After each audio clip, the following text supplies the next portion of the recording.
breakfast puppies? This podcast contains adult language and content and is meant for mature audiences.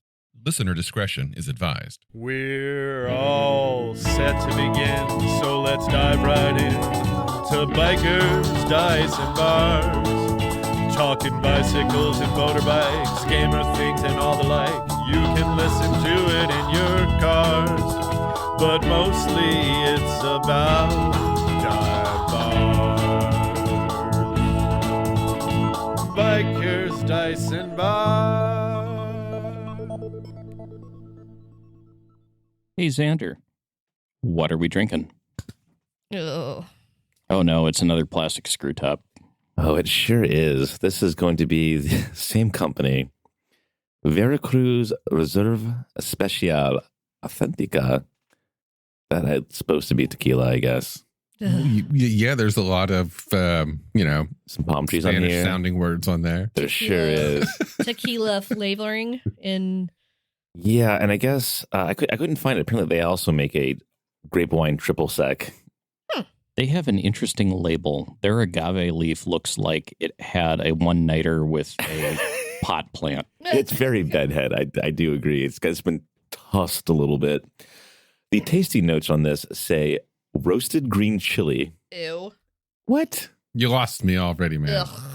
Black pepper. Agave. I would hope so. Mm. And apple. All right, let's see how it is, guys. I have a hard time with the word agave just because once upon a time I was in a coffee shop and this very tall, skinny, REI hippie looking white lady went up to the counter and said, "Excuse me, do you have any agave?" And she said it just like that, agave. This smells exactly like the last round, only with a little bit of a fruitiness to it. Yep. Like it's just, Dilute rubbing alcohol with a tiny little dropper worth of agave smell. Yeah, there's a little topper. What the fuck? This is the most watered down tequila blanco I've ever had.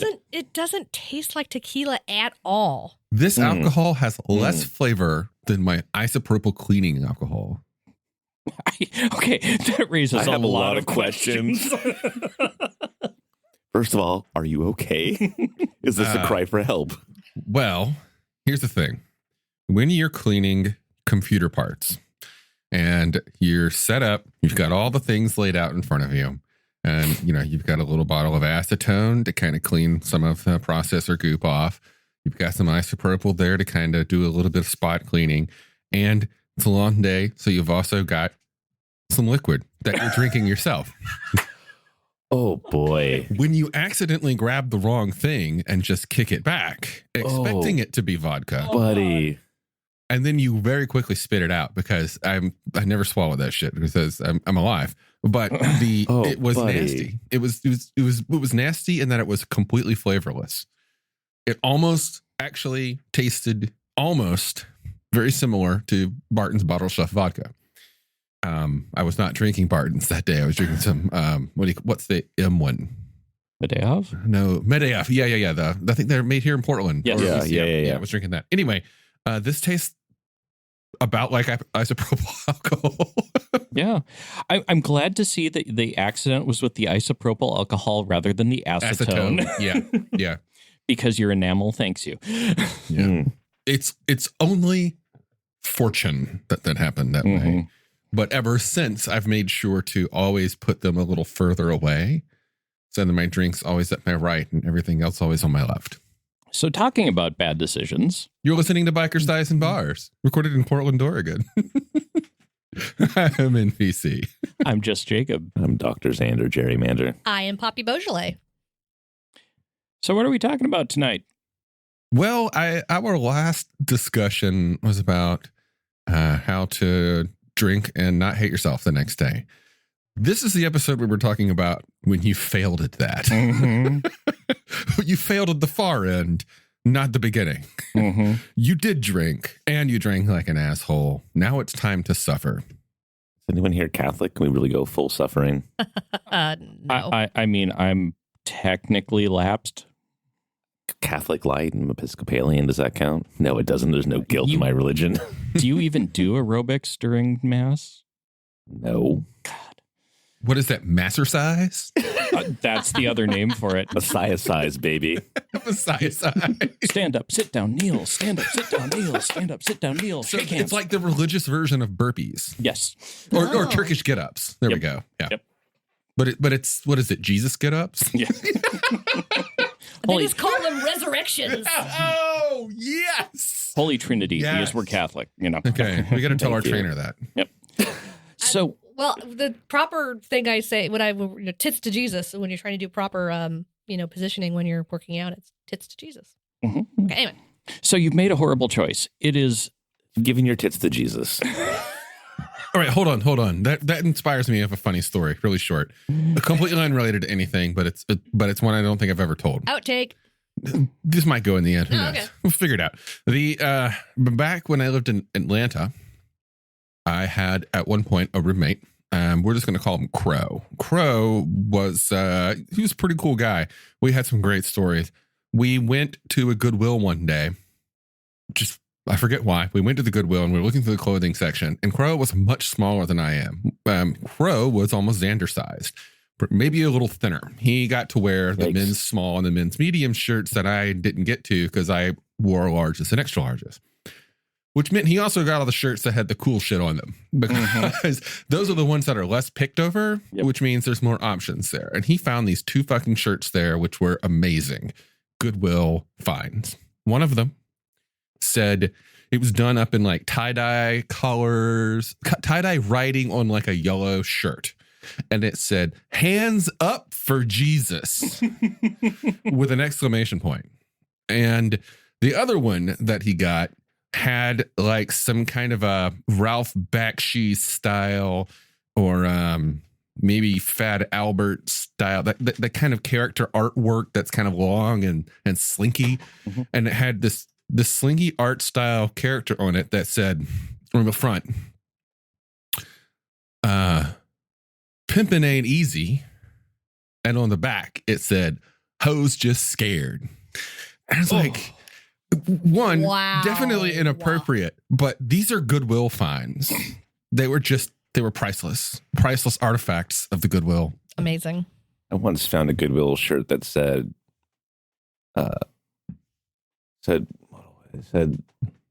"Stay negative, be positive." And I was like, what the fuck is this? Probably during the AIDS crisis? Yes. Yes. Yeah. I was going to say, I Yes. know where this one's from. Yeah. And it's like, But it was clearly for like alternative youth and stuff like that. Cool. You know, and it was all black shirt with some kind of like industrial looking logo on it. And it took me a while to finally figure out where it was from. I found it, but it was, yeah. That actually gives me another tangent, completely unrelated. I remember years ago seeing in a movie, and I'm pretty sure it was The Goonies, but I don't know if it was The Goonies because every time I've seen The Goonies ever since this memory, this hasn't happened in the movie. But it's something about somebody playing a keyboard in a dangerous situation, and somebody's like, "Is that A sharp or B flat? A sharp or B flat?" Well, somebody says, "Well, we don't do that. We'll all be flat." Yeah. But then someone else made the joke, explained it, that A sharp and B flat are the same fucking note. They're the same note. Yeah. And I wasn't really into music at the time, and I learned it from that line. But that line's not in the movie. He does the A sharp, B flat, will all be flat. Yeah. But then no one explains the joke. Every time I Right. listen for it. So maybe there's like an extended cut of that, or maybe it was a different movie that was making fun of it. I don't know. Dear listener, if you remember this, please. I don't think that's in the movie. It's Yeah. just that I think it's just your buddy sitting next to you who knows that they're the same. The joke is that they're the same note. Yeah. So, Oh, well. So talking about being flat, On the ground. On your face. or next to the porcelain god. Hangovers and how to deal with them. Okay, before we go into how to deal with them, let's talk about our worst hangovers. Oh, God. Jacob, you get to lead. Put you on the spot. Yeah. Well, my worst pure hangover is I had a couple experiences were worse. Don't mix drinking heavy and influenza, just tip for the crowd, was probably, and if my brother, who occasionally listens to the show, is going to be screaming at me, was a night where I went on a 11-hour bender from, 4 in the afternoon to about 3:30 in the morning. And I drank roughly a bottle of Irish whiskey, well over a 6-pack of mixed beer, multiple mixed drinks, and an insane amount of basically Gallo wine. I got home, crawled into the shower, and took a 3-hour-long shower. Our water heater normally only had enough water for 15 minutes, so that'll tell you exactly what was going on with me. And I ended up crawling out of that after having vomited all over myself, and spent the rest of the day in bed. Yeah. But that was technically any hangover is actually an early stage of alcohol poisoning. Mm-hmm. This was well and truly beyond that. My worst one was I was 21 or 22. There was a fraternity on Georgia Tech campus called Psi Upsilon, which I wasn't a member of, but I rented a room at their house. And they had an annual party called the Heaven and Hell Party. Oh, no. They had 7 consecutive levels of drinks or sweets, or 9 consecutive levels of drinks.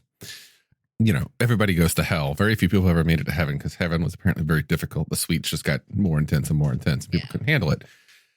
But hell was super popular because people like to drink. And the drinks were creative. The first one was the year-old ham special light that they bought that night for next year and put in the shed. And this is in Georgia. Warm, year-old warm ham special light. Or beast if they couldn't get hams that year. The second one was the pink panty pull down, which was triple sweetened Kool-Aid made out of vodka. Mm-hmm. Wow. Then there was something else, and then there was something called the Captain and Captain, which Captain Crunch and Captain Morgan. And then there was something else called a Dante's Inferno that had a habanero in it. I don't remember else was in it. At some point, they just set a drink on fire, and then you drank it. I never made it to heaven or to hell, because by the time I drank the Dante's Inferno, I was like, this is the end of me. I turned to the person next to me and just said, I am ended, and passed out on a couch outside. I woke up the next day just with, I just couldn't move. I felt so shitty. I lost the rest of that weekend. Mm-hmm. I was just an unperson. Mm-hmm. How many times did you participate in the Heaven and Hell Party? 3, but the second and third time I chose to not give a fuck and just drink. Mm-hmm. Okay. I went to the party. Mm-hmm. I paid the $5 to get in. I did the first couple levels, and then after that I just fucked off and drank whatever I wanted. Okay. On my own time. Never, ever, ever, ever again, Captain and Captain. How many times have people actually completed heaven or hell, to your knowledge? Heaven, the last time I checked in on this, which was 2005, I think at that time only 2 people had ever made it all the way to heaven. Whereas hundreds of people make it to hell. Apparently hell is actually super easy if you're young and dumb and like to drink and hate yourself on the next day. You're fine with that. Mm-hmm. But one of the people who went to heaven, his story, the first person I think who made it to heaven, he in one night decided to work his way into and back out of both heaven and hell. Oh, Lord. God. Mm. And he only won on a technicality because things came out, but as long as they went back in. Mm-hmm. Oh, buddy. Yeah. But you know what? God bless him. Wow. Did you win a prize for making it to heaven or hell, or is it just a little badge of honor you could boast about? It was just a little badge of honor you could boast about. Okay. Yeah. Wow. It was, it's a frat. Okay, so I don't know. NPC, that was your worst hangover? Poppy? Xander? Xander doesn't get hangovers. Yeah. So, anybody ever been to the Mercury in Seattle? Sure have. Oh, I have never been there, but have I met people with stories? So, 2007, I was 26. My very first visit to Portland. So I flew from Denver to Portland to see some friends, and then I took the train up to Seattle to see some friends up there who I went to college with who I hadn't seen in a long time. And they were like, we're going to take you to our private members only goth industrial club tonight and get you drunk. And I was like, good luck, because I'm still living at sea level at that point. And I was 26. I could drink the Flatlanders under the fucking table. Yep. Generally. Until that oxygenation adapts, it's more like until you go to a club that doesn't have to limit their pours because they're a private club. So, yeah, which I did not know. These weren't standard pours. So I'm having a good old time. And Oh, boy. I don't remember a lot of that evening. I do remember that somebody carried me to the car. Which was, I was like 110 pounds back then, so it was, whatever. Like, somebody carried me to the car, and my friends drove me back to their apartment, and I had to get up at 7 o'clock in the morning to take my train back to Portland. So, get up. I'm pretty sure I was still just drunk. Mm-hmm. And at some point, it merged into a hangover. But I woke up, threw up, just doing that alcohol sweat thing, because it was like July or August. Ooh. End of July. Yeah. So it was warm, So yeah, I don't remember a lot of it. I do remember I got to the train on time. We had to take the bus there. So that's super fun being on public transportation. We had to get off one stop before because I had to get out and throw up. So there I am in a street corner in Seattle at like 7 in the morning. On like a Tuesday, just puking my guts out. So that was fun. One of my finer moments. I'm very proud. Get on the train. It's a double-decker train. And my seat is up top, which means the train is swaying back and forth the whole trip. And it was just like 4 hours because it was the Coast Starlight. Oh. Not the best Cascades. train, by the way, is the Coast Starlight. Empire Builder for the win. Okay, I haven't been on the Empire Builder. Cascades. Anyway, so I basically spent the first half of the trip just in the bathroom. Like curled up on the floor, throwing up occasionally. And I spent the rest of the day my friends picked me up from the train station. I went back to their house and laid down and basically slowly ate a bagel and drank a Sprite for the rest of the day and just lost that entire day. I like the spoon motion as you were drinking Sprite with the spoon. Eating and drinking and just, yeah. It was fucking terrible. Yeah. I just realized I am wrong. That was the second worst hangover. Xander gave me the worst hangover of my life. I was going to ask if you were going to mention St. Patrick's Day. I'm not going to tell the whole story here. I'm just going to say that one year at St. Patrick's Day, Xander and I think, had known each other for maybe a year or two at this time. Yeah. And St. Patrick's Day, this was the last time in my life I ever celebrated St. Patrick's Day. Shit. It's a bad memory. But I drank so much that night that a friend of ours, just leave it at that. A friend of ours was driving me home, had to frequently stop so I could throw up on the side of the road. Yeah, that was pretty intense. That was so intense that it was like a shameful moment for me that I've kind of like blocked it out. But I remember the next day I felt like death. Yeah. Death. It's like, I will never, ever, in my rest of my life, trust Xander to mix me a beverage. So, Xander, can you pour me a little bit more of that? Because that's not actually terrible. You can just have the rest of it. There you go. Hey, Nathaniel, can we like split that beer or something? Maybe. I want some beer, but I don't want like the whole beer. Maybe. So the closest thing that I ever had to having a hangover was I didn't eat all day. I was hanging out with this chick, and we polished off a bottle of Fighting Cock bourbon, which is like 103 proof or something like that. And just between the two of us, we polished off the whole bottle. No mixers, just taking straight shots for hours. And I woke up the next day, and was very tired and then walked and got food, and that was fun. That's my story. Oh, I've got stories about waking up with orange vomit in my hair because of too many Orange Crush and Absolute.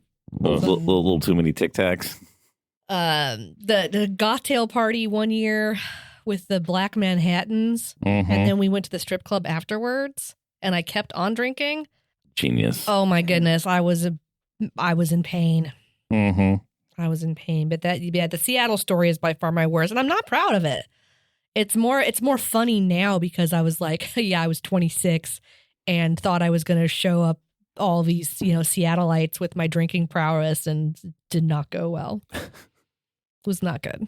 Yeah, I have just a handful of hangovers and out of that, most of them were, I was drinking on top of being sick because I used to do that all the time. So, it was like that one and one other time where I was at a friend's wedding and I became Evil Jacob, walking around with a specially mixed bottle of Gallo wine.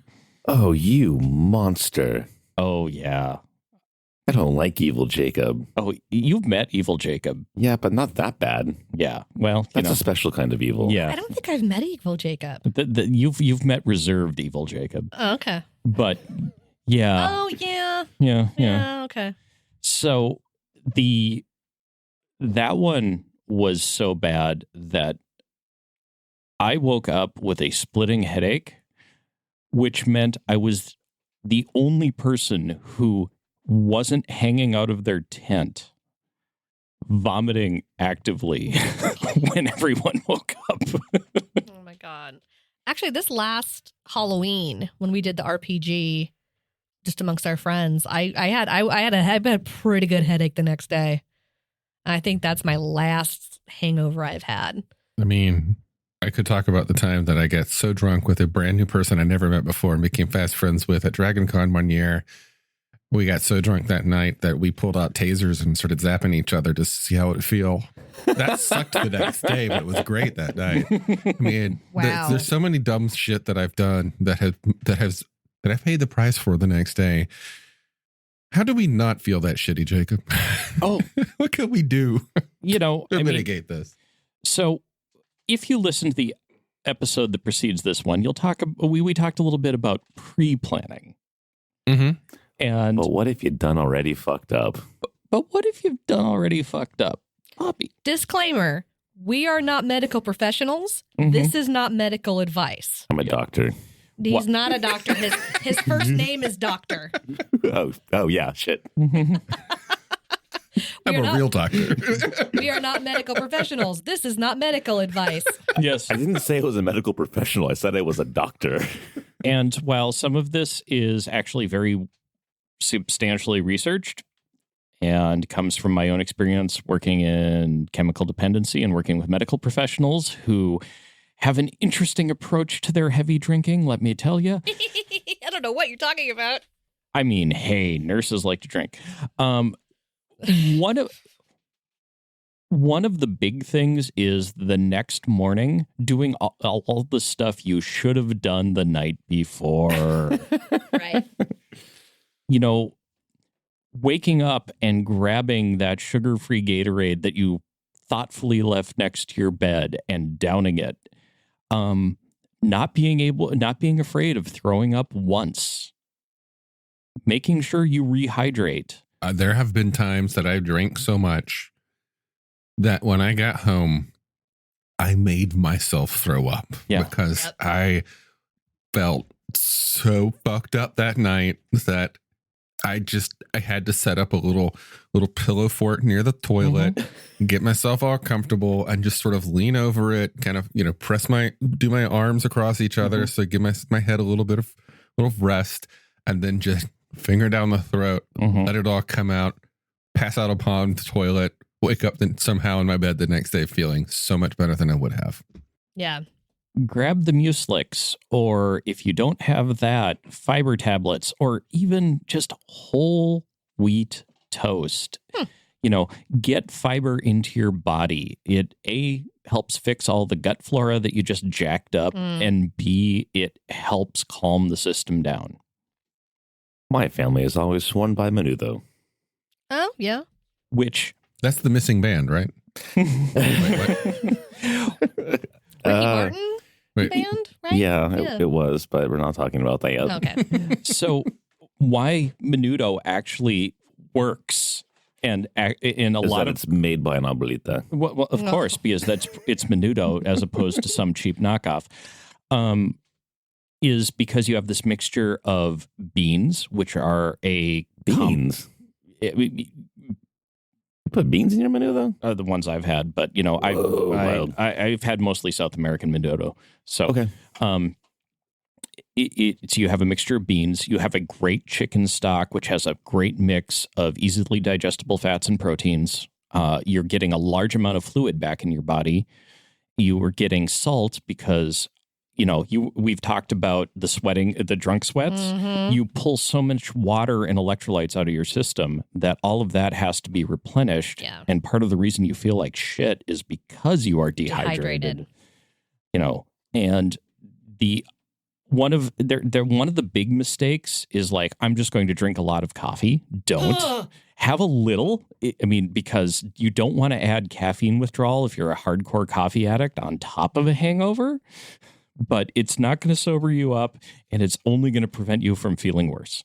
I think stepping backwards a bit, one of the big mistakes is waiting until the next day to do these things. Yes. Exactly. Yep. Like that bottle of Gatorade that you have next to you waiting for the morning, drink it before you go to bed. You're Yes. going to have to wake up and pee like a racehorse, but you're probably going to have to do that already.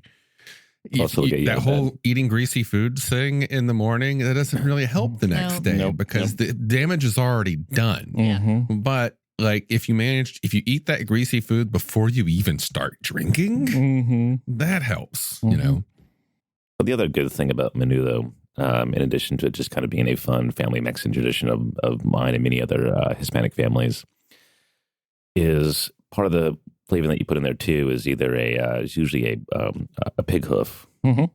in there for just flavoring, just kind of the gelatin of the hoof itself. And it's good luck when you spoon into that bowl. You actually hit the hoof first. You're like, the hoof is mine. Mm-hmm. It's a good luck thing. And also, the other thing too is we put tripe or tripe as kind of the main meat in Which is Menudo. cow's stomach, right? Cow stomach lining. Yes. Cow's stomach lining. Yeah. Yeah, it looks like honeycomb. It's so good. It's very good. I have the texture throws a lot of people off. Plus, when they find out that it's cow stomach, but if you put into like little like nickel-sized pieces, it's very delicious. And kind of the folklore behind it is that you use another animal's stomach to absorb the booze in your own. Funny. Yeah, Well, cows have so many stomachs. They have they have too They many. have so many. They, Yeah. So many. they can afford to give me one. So I've pulled up the National Institute of Health's page on hangovers here. Mm-hmm. So this is niaaa.nih.gov. Yeah, and you go. So what causes a hangover? Real quick.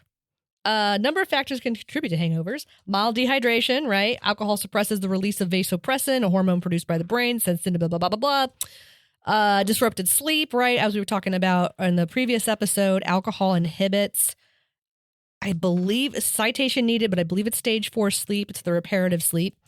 Gastrointestinal irritation. Alcohol directly irritates your stomach lining, including nausea and discomfort. Inflammation. Alcohol increases inflammation in the body. Contributes to the malaise that you feel. That kind of helps explain why my old hangover cure before I got old and crappy was I would drink whatever I wanted. And then that night before I go to bed, pop 4 ibuprofen, full glass of water, go to sleep. Wake up the next day, feel fantastic. Yeah. Now, no, it just doesn't work. Now I just feel shittier because the ibuprofen is actually good for you. It's actually, fucks with other parts of your body. Acetaldehyde exposure, right? Alcohol metabolizes into a toxic short-lived byproduct. Yep. Acetaldehyde, and contributes to inflammation in your liver, your pancreas, your brain, your body, basically. And mini withdrawal. While drinking, you feel calmer, you feel more relaxed, and this quickly wears off.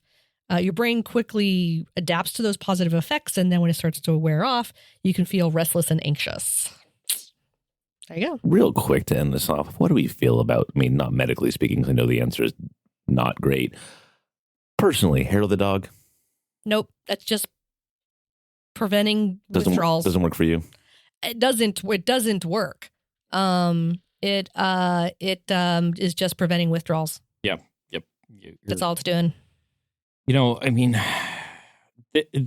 I have mixed feelings on that, and it's a much larger subject than I'm willing to get into here just because it's a very case-by-case circumstance. If you're a prolific and regular drinker, hair of the dog is functionally not that much different than tapering off. So. Well, right. If you are dependent on alcohol, you don't want to quit cold turkey because it can kill you. Mm-hmm. So yes, alcohol withdrawal can kill you. Yep. Do not quit cold turkey. Talk to your doctor, please. Yep. But yeah, there's basically no such thing as a hangover cure other than time. Mm-hmm. And menudo. And abuelita making you menudo. Yeah. Everything we've been talking about is primarily symptom management. Yes, symptom management, not a prevention. You should go back to our previous episode and learn how to not drink like an asshole. And that'll probably help you not have a hangover. Yeah. Stay hydrated, eat good food, fiber, Healthy fats, easily digestible bioavailable protein, menudo, which the Dale Watson song, Hair of the Dog. Yeah. Great song. But I mean, really the only way to prevent a hangover is to drink in moderation or not drink. But since you're listening to us, bikers, dice, and bars, you're probably going to drink anyway. So thanks for listening. We've been enjoying talking to you about our drinking stories. We're here in Portland, Oregon. I'm NPC. I'm just Jacob. I'm an actual Dr. Xander Gerrymander. He is not a doctor, but I am Poppy Beaujolais. Again. Keep it shiny side up. Always tip your bartender. Yeah, roll some crits and stuff. Don't drink like an asshole. By which I mean, please always drink responsibly. Thanks for listening. Thanks for joining us, friend. We've reached the end of Bikers, Dice, and Bars. Talking bicycles and motorbikes.